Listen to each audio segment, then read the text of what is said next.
What happens when a breakthrough in semiconductor design makes satellite positioning smaller, smarter, cheaper, and dramatically more power efficient?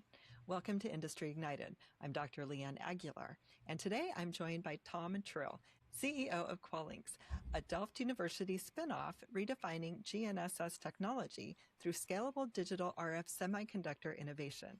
Tom, welcome to the show. Thanks, Leanne.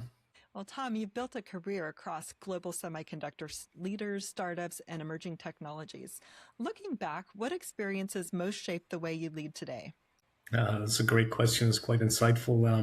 I think the evolution of how I've grown from being a manager to a leader. I think the crystallization of a lot of the learning that you synthesize from being managed to becoming a manager and the ability to carry that forth into a leadership role has shaped me and formed me quite a lot. And to be a little bit more specific, I used to feel as a manager that it was my job to help the team deliver results, keep them in their lane and their functional deliverables. And then the evolution of that thought was, no, we need to shapeshift around the core competencies of the team to get the most out of them and for that to be a win-win so that the team members are happy, satisfied, fulfilled, and challenged. And that was the first sort of breakthrough for me. And then you begin to realize then that delegation was much, much more than just handing off stuff and managing people into giving autonomy to people.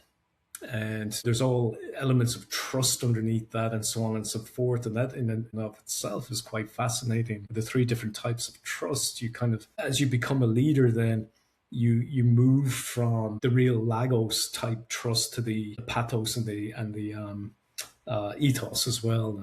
And I think that really summarizes the evolution of how we look at leading people. That's interesting. Yeah, I like how you described the delegation. Your concept of delegation changed as well. I remember like the best boss I ever had told me once that great managers, they delegate. They delegate everything. So tell me a little bit more about what delegation looks like with a manager versus a leader, like how that evolved for you.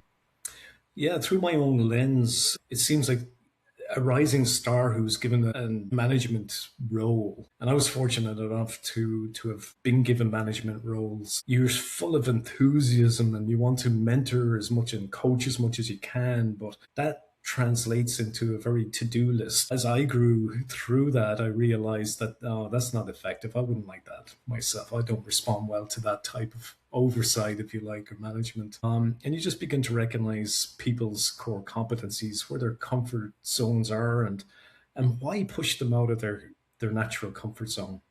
You know, there's, in my opinion, there's only one major reason to do that is if you see potential, or if the person asks for growth and training. Then sure, facilitate it, absolutely, and help that person grow through. I think that's a virtuous cycle right there. And that just evolved into our philosophy now at Qualynx is we're a deep tech company, and not only are we deep tech, but we're pioneers in the field of RF technology that's called digital RF. And it's not taught in schools. When the best engineers that we have join our company, we have to spend another 1 to 2 quarters training them and bringing them up to speed and educating them on our approach. So it's super complicated, but despite that, our first principle when it comes to hiring is cultural fit. And you can help and train anybody in any role so long as they have foundational competency and knowledge, but it's much, much harder to drive a cultural change, even in an individual. So that's what we hire for. And I think that philosophy is born out of just the years of experience. So you're telling me about how when you hire, you really look for fit. You really look for cultural fit and not just the skill set, because especially it makes sense, like in an emerging field, often there's not schooling or training that you can really get for your type of technology. And so it makes sense that you would hire for fit. Tell me, I guess, a little bit more about that. Yeah. That's our first principles when it comes to hiring is cultural fit. And we know that if there is a fundamental competency and talent or education and engineering, that we have the wherewithal from our founders through to our more tenured employees to train and bring the new engineers up to speed on our fundamental technologies. So you can train for that, but it's incredibly difficult to train for cultural change. And in our company, we're now coming up on about 60 employees in our headquarters in Delft, in the Netherlands, with a couple of remote offices also. But in Delft, over 50% of the employees relocated internationally to join us. Oh, wow. Um, yeah, and the geographical diversity is super impressive. We have employees from all over the world, from Japan, the Philippines, from India, from Egypt, all the European countries, and from the United States, Latin America. Very, very diverse. And the thing that we're most proud of is a lot of those employees have never left their home country. They have had early career starts in their home countries, but yet they had the trust and the aspiration to relocate into the Netherlands and join our company. And I think that's a badge of honor for us and for our team. Yeah, that is impressive. So, right, looking for Mm, people who are open to that change and growth and curious about other cultures and mm, willing to work with that diversity. That's yeah. awesome.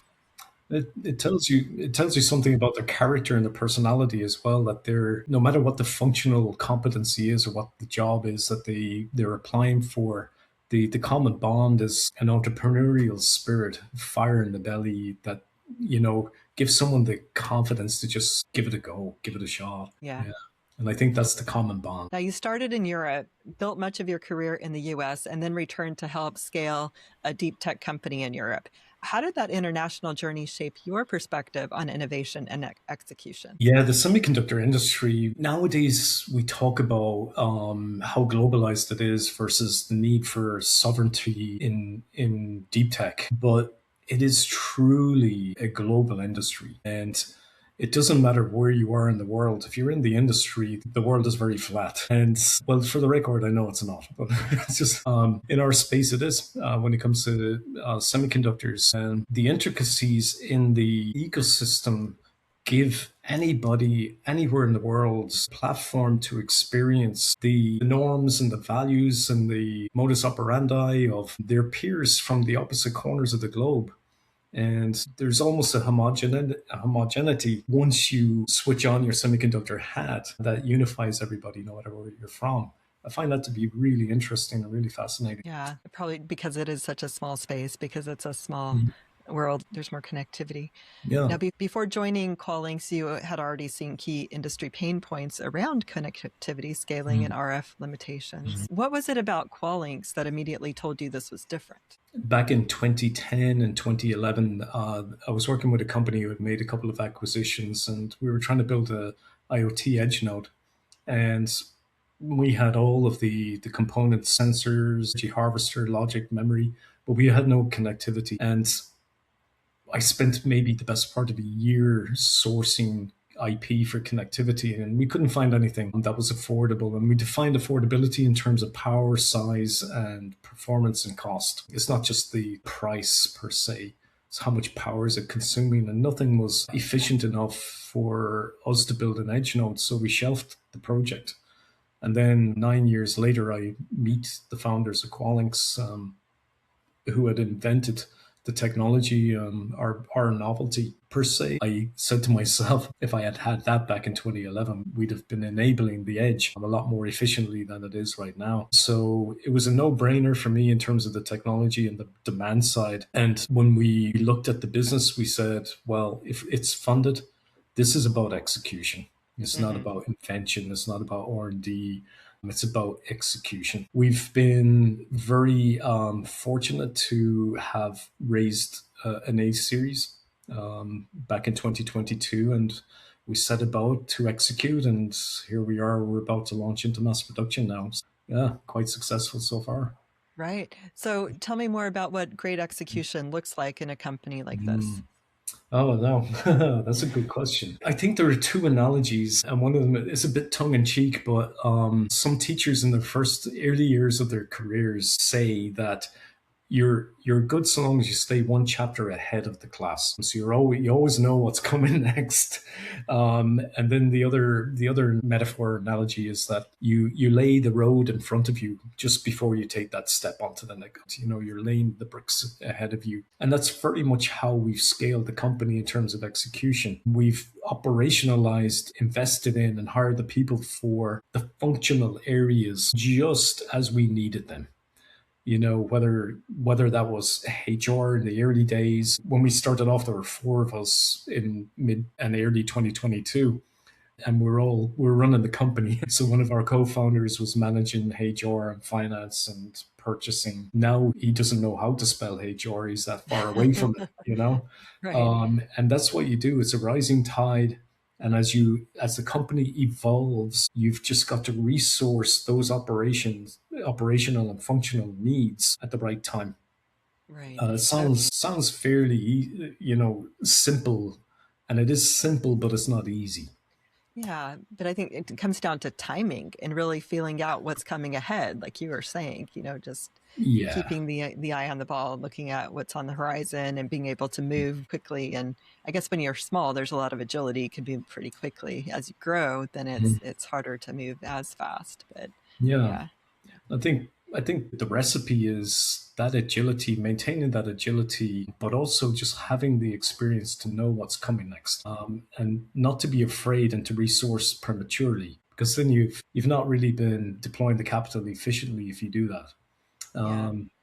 yeah, But also not doing it too late, because if you do, the risks are huge. right, right. So balancing that risk and Yeah, timing comes down to timing, yeah, like you're mentioning. yeah. So for listeners who may not live in the semiconductor world every day, what exactly is Qualynx building, and why is digital RF such a meaningful leap forward in GNSS? Yeah, there are two interesting components to the answer to that question. Firstly, we build what's called a GNSS receiver chip. GNSS means the Global Navigation Satellite System, more commonly known as GPS or navigation sat nav or so on and so forth. Globally, each major geographical area has their own constellation of satellites that are used for positioning, navigation, and timing here on the planet. In the US was the pioneer with GPS, and in Europe, the constellation is called Galileo, with 34 satellites providing global connectivity alongside GPS. There's one from China, from Russia, from India, and Japan. So 6 constellations combined to give about a couple of hundred satellites in all. So we design a semiconductor chip that can receive your location data and timing data from these satellite constellations. That then is translated into your common apps for navigation, positioning, and so on and so forth.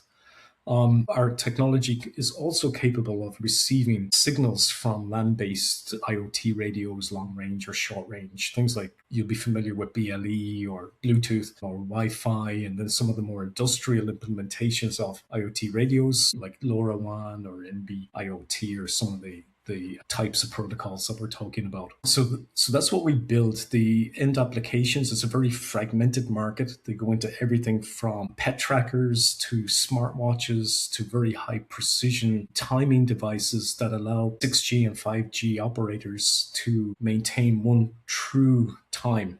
Um, Everyone looks to GPS or GNSS as a source of the right time. And if you think about a smart city, everyone needs to be on the exact same time. Otherwise, there's chaos and carnage potentially. Right. A couple of seconds or microseconds at a junction can cause catastrophe. So there's tremendous criticality in ensuring the synchronization of everything moving around the planet. And you Yeah. get that from GPS or GNSS. Now, what we do is let me talk a little bit first, if you don't mind, about Moore's Law. I think everybody's heard of Moore's Law in one way or another. And Moore's Law in semiconductor means that you shrink your transistors and you double the performance, and it's something that can occur every 2 years. This is the original version of Moore's Law. Now, in principle, what it means is that as you move electronics out of an analog type circuit into a digital circuit, you can follow Moore's Law, meaning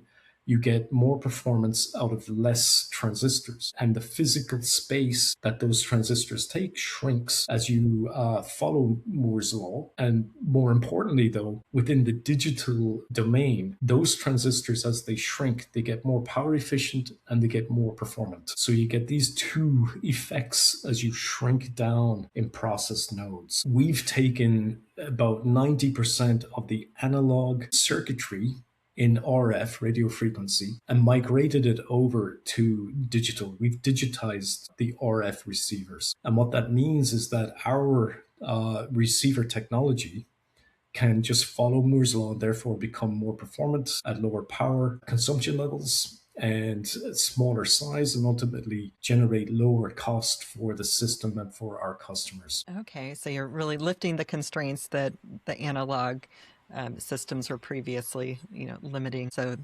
moving into the digital domain just has really changed the game, is what I'm hearing.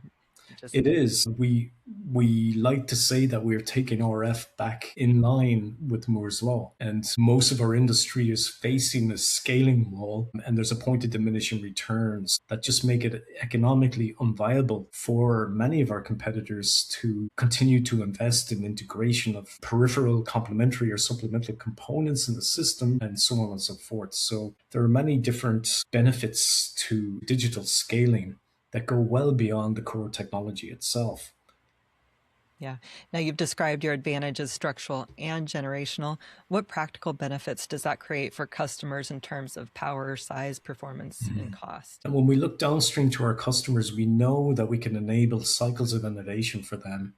And that the source of that innovation is multifaceted insofar as, first and foremost, just the benefits from digital scaling allow them to free up more space on their motherboards or their subsystems. Imagine a typical wearables or smart glasses, for example. If you think about smart glasses, there's not a lot of real estate in that frame of a smart glass to fit high-performing electronics. And there's no way elegantly or aesthetically to dissipate the heat that comes from older generation technology, enabling the manufacturers of smart glasses with a highly integrated, digitally scalable and digitally performant device creates an cycle of innovation that we all benefit from. We're not going to be wearing glasses with stems that are an inch or two, that need to be an inch or two wide for functional reasons, maybe aesthetic, yeah, but not for functional. Or your wearable that you have on your wrist watch. With the space that you free up from using our technology, you can make a decision in terms of what to do with that space. You either make the form factor much smaller and neater and tidier, or you add more functionality to the empty space that we create by using our chip. That might be a sensor, an extra sensor, or an extra memory or extra compute power. Or you can put a larger battery. So not only are you consuming less power with your current battery from our technology, you're freeing up space so you can put a new battery, a larger battery in there. And now the battery life of your device is extended by 5, maybe even 10 times compared to what it was or compared to our competitors. And that's the wonderful thing about what we're building, is that you can see how it impacts the end user almost immediately. There's also a sustainability impact that makes a lot of our work really much more meaningful, because we can eliminate or we can extend the life cycle of devices just through battery life extension, and that has a net effect of pulling carbon out of the air. So the downstream impact you're talking about for the user experience is not only extending the life of the products and wearables, you said, but the reducing space. And other than wearables, are there other products that you see this technology really impacting? Yes, it's a very fragmented market. That's one of the characteristics of this market. Anybody that needs positioning, timing, or velocity or navigation information is ultimately a user of GNSS, and therefore our products or our competitors' products. And that ranges everything from, as I mentioned a while ago, pet trackers to smartwatches to last mile mobility to some of the very high precision timing requirements of backhaul for 5G or 6G cellular. Or autonomous vehicles, autonomous agricultural vehicles. So anytime you can think of a device that needs positioning, velocity, or timing, you know that using some form of a chip like ours. Okay. Now, Qualynx is moving into volume production this year. What does this phase mean for the company, and what milestones matter most as you commercialize? Yeah, we're fundamentally changing from a product development company to a product manufacturing company and a product sales company. And as a scale up, I mentioned a while ago about just staying one chapter ahead of the class or paving the road right in front of you. It's super, super critical as you make this transformation in the company because you have to hire an entirely different set of skills. You know, we're hiring quality management people, we're hiring commercial and supply chain people to service our customers and support our customers and our markets and our partners. So it's almost a personality change that the company will go through because we're bringing a very diverse set of skills in just to support the migration to manufacturing. Yeah, so it's an exciting time for the company. We just finished our Embedded World and Mobile World Congress exhibitions, and it's a very proud moment for the company to stand there and see that we have so many real products up and running on our booth in a place like Embedded World, surrounded by companies that are multi-billion-dollar market cap companies. And the visitors to our booth are asking, why can't they do what you do? You know, what's the difference? You know, and very, very exciting. So we're at that stage. Yeah, well, congratulations. That is very exciting. Thank you. Definitely. Yeah. With increased attention on positioning accuracy, anti-spoofing, and anti-jamming, how is the market evolving, and how does that change the urgency around what Qualynx offers? Urgency is the right word, and it is mission critical for any user nowadays to know that the positioning data that they have is authenticated and it's real, it's not spoofed. This used to be a problem that was limited to defense, aerospace and defense type applications. But we see from the news every day for the past year that spoofing is something that's impacting the civilian market and the commercial market as much as it is in the aerospace and defense market. Now, we've done several things to ensure that we bring authentication and resilience to our chip so that our customers know that they can rely on the quality and authenticity of the signal that they're receiving in our technology. Our partnership with the European Space Agency have a group called so the European Space Agency is responsible for building and launching the satellites for Galileo's constellation. Okay. The European Space Project Agency, USPA, is responsible for running the satellites once they're in orbit and providing the services. Now, that European constellation is called Galileo. There are about 34 satellites, and they provide services to 4 billion people on the planet.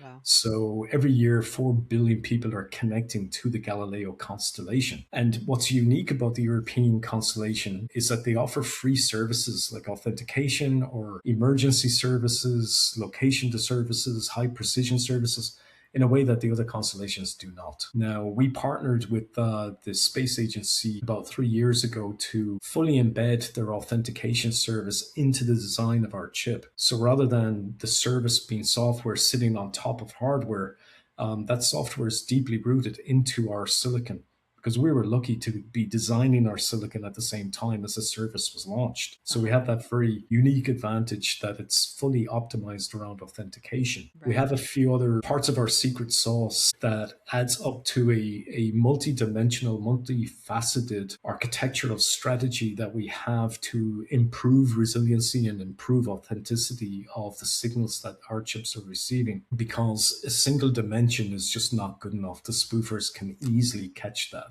Right. And I'm happy to run through a few of them if it's interesting. Yeah, sure. Right, so classically, to avoid a spoofed signal, the users employ what's called frequency hopping. So you'll hop from a frequency to frequency, and you're hoping the spoofer won't catch up with you. Now, it's a sort of cat and mouse game. Now, we view that as a very singular dimension approach to ensuring authenticity. And it's not good enough, especially now with the sophistication of the spoofers.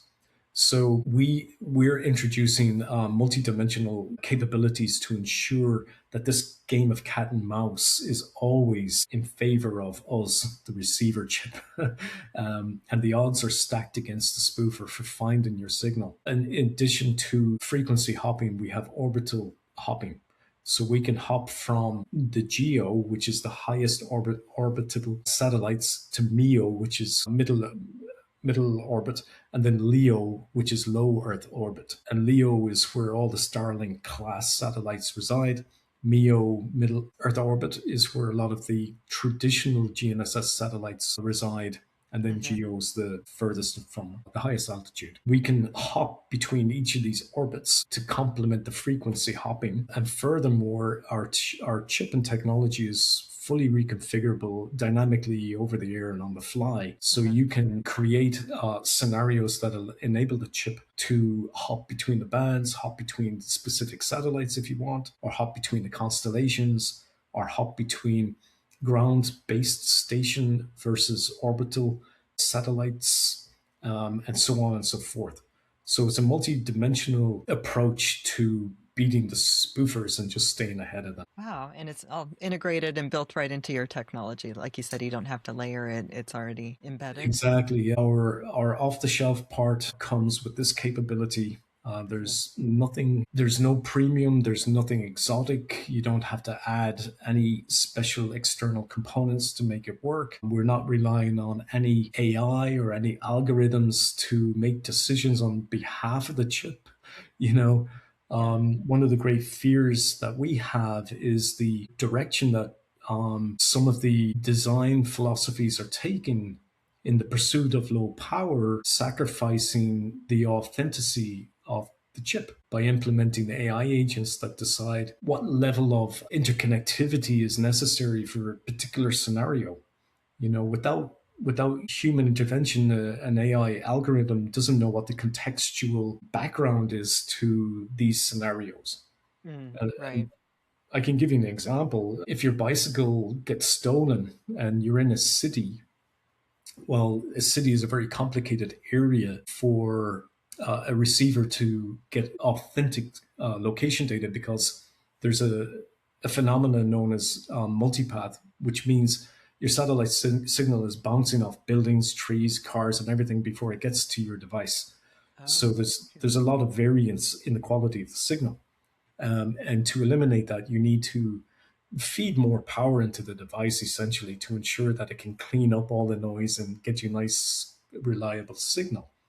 Now, if you're out in the countryside and you have open skies, you don't need that. You don't run into those issues. So if you stick a AI agent into the middle of your device and the agent says, well, in a complicated environment, I need to, consume a lot more power to have reliability of my signal. Therefore, I'll take all of these multi-bands, L1, L5s, multi-constellations, and deliver a very, very reliable signal to the user. Now I'm in open sky territory, no problem. I can shut down all of these high power consuming connections and focus in on the lowest power connection, and it's fine. But where's the context? Your bicycle was stolen and some guy is riding your bike out into the open countryside and you're never going to see it again. There's no context, right? So in that case of a theft of your asset, you don't want an AI agent deciding that that's a low risk environment, so we can just reduce the power and take the weakest signals. True. No. Okay, got it. The design philosophy has to be cognizant of the context. Yeah. And it's not worth shaving a few milliwatts off here and there and sacrificing safety and security. Right.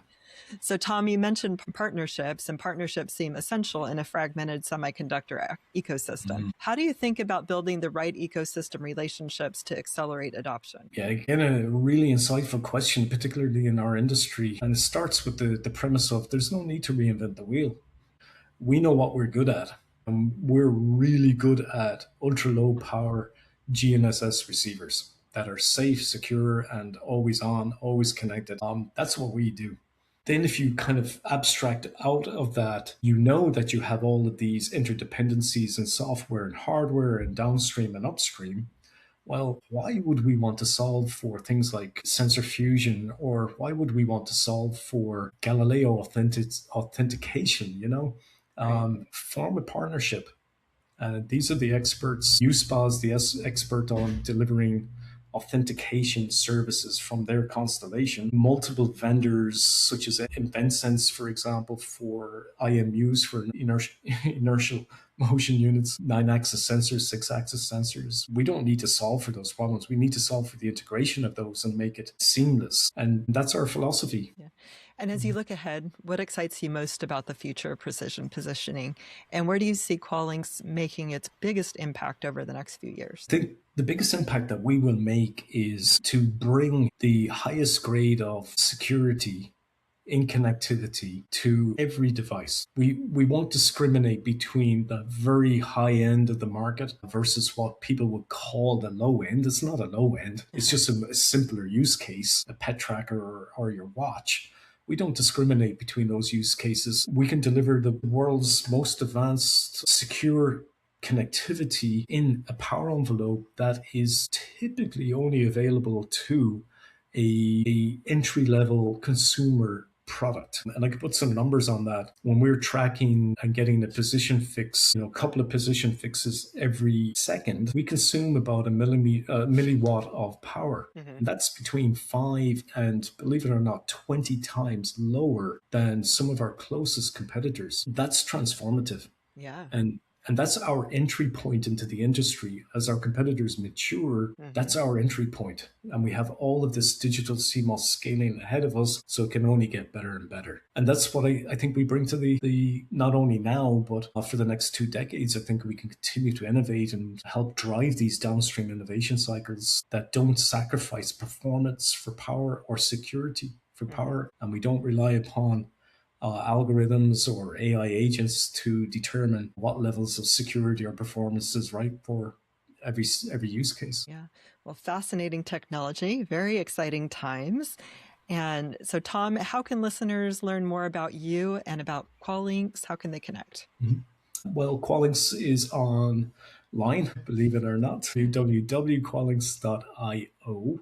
Or in L for Netherlands, but IO is better. And I'm on LinkedIn as well. So happy to connect, happy to engage. And we have a great team who are more than happy to engage with the ecosystem and connect and continue the discussion. I appreciate the opportunity, Leanne. Thank you. Yeah, thank you. Yeah, Tom, thank you for joining me. And I'm looking forward to following your journey as you commercialize your product, and very exciting. Great. Thanks so much.